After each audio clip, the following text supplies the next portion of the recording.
Welcome to another edition of Tailgate Talk here at sunjournal.com. Justin Pelletier, Kalle Oaks, Randy Whitehouse, breaking down week 2 action here now already. Week 2 already? Yeah, Jeez, no kidding, right? It feels like it's been, a whole week.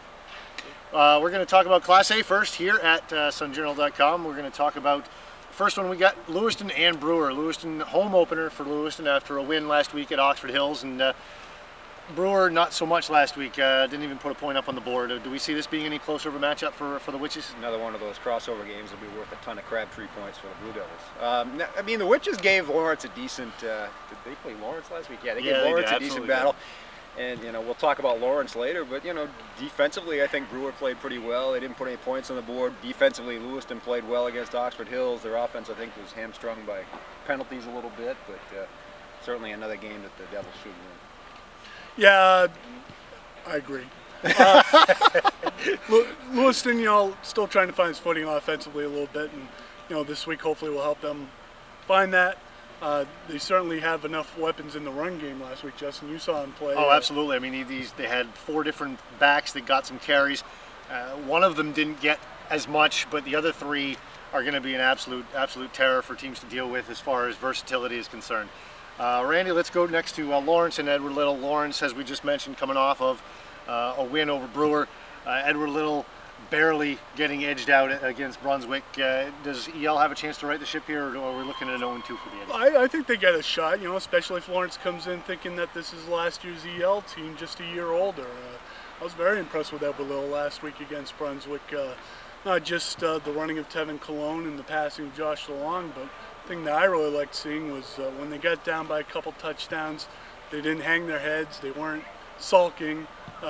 They rallied as a team. They were very competitive, and the defense played well. Defense made some big plays and created some turnovers. So, I think they can give Lawrence a game potential. Yeah, and EL can't be awestruck by the name across the front of the jersey with Lawrence. I mean, this is a Lawrence team that's lost only 1 conference game in the regular season since 2006, I believe. They didn't stomp all over Brewer last week. They got a lift from, I believe, their 2nd-string quarterback and 3rd-string tailback off the bench late in the first half, early in the second half, and it kind of put them over the top.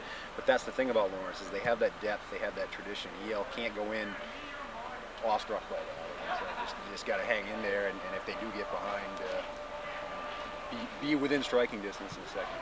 Our last one, the newfound kicking game of Mount Blue, will host Oxford Hills.